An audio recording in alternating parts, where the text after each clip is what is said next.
শুরু করছি সাফওয়ান গল্পের পার্ট 2। আপা আমার কান্না থামিয়ে দিয়ে বলল, জানিস আজকে কি হয়েছে? আমি বললাম, কি হয়েছে আপা? জানিস আমাকে যে ছেলে দেখতে এসেছিল তার চোখ টেরা। সে আমার দিকে তাকিয়েছিল, কিন্তু আমার বারবার মনে হচ্ছিল সে আমার মায়ের দিকে তাকিয়েছিল।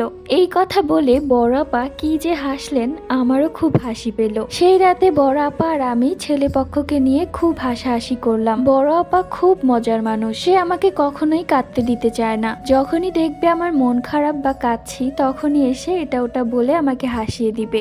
এক পর্যায়ে আমরা খুব জোরে জোরেই হাসাহাসি করছিলাম। শেষমেশ যা হওয়ার তাই, আমাদের হাসি শব্দ চাচির কান অব্দি পৌঁছে গেল। চাচি দৌড়ে এলেন ওই রুম থেকে। চাচিকে দেখে আমি একদম চুপ হয়ে গেলাম। চাচি আমাকে মুখ খারাপ করে বলল, কি রে, মনে রং লাগছে তোর? আমার মাইয়ার বিয়া ভেঙে গেছে, এই জন্য কি তোর মনে রং লাগছে? এই রং আমি সব বাইর করবো। এরপর তিনি সাফা আপাকে নিয়ে চলে গেলেন। আপা আমাকে বারবার চোখ দিয়ে বুঝালেন কান্না না করতে। আজকে যে ছেলেপক্ষ আপাকে দেখতে এসেছিল, একে তো ছেলেটা টেরা, তার উপর যৌতুক হিসেবে অনেক কিছু দাবি করছে। আর এমনিতেও চাচির মন মেজাজ খুব গরম, তাই এসব কথা শুনে তিনি বিয়ে ভেঙে দিয়েছেন। আর তার সব রাগ আমার উপর এসে ঝাড়ছেন। আমার আসলে অভ্যেস হয়ে গেছে, যখনই চাচির মন মেজাজ খারাপ থাকে তখনই আমাকে এসে গালাগালি করে। এতে তার মাথা কিছুটা ঠান্ডা হয়। মাঝে মাঝে ভাবি, বড় আপার বিয়ে হয়ে চলে গেলে আমি আরো একা হয়ে যাব, তখন তো আমাকে ভালোবাসার মতো কেউই থাকবে না। মাঝে মাঝে এটাও ভাবি, তারা কখনোই আমাকে বিয়ে দিবে না। যদি বিয়ে দেয় তাহলে এই সংসারের কাজকর্মগুলো কে করবে?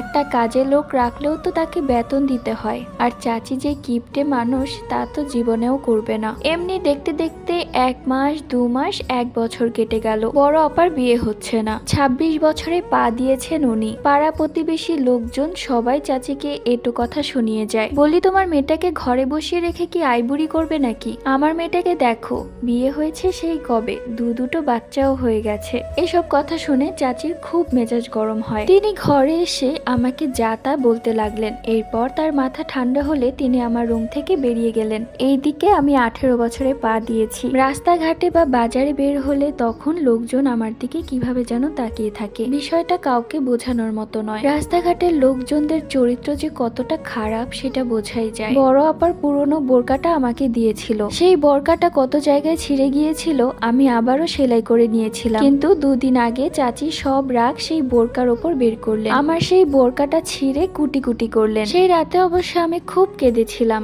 বোরকাটা যেহেতু নেই, তাই 3 পিস পরে আমি ভালো করে মাথায় ঘোমটা দিয়ে বাজারে যেতাম। অবশ্য চাচিকে বলেছিলাম, চাচি আমাকে বাজারে পাঠিও না। পরবর্তী গল্প পার্ট 3-তে।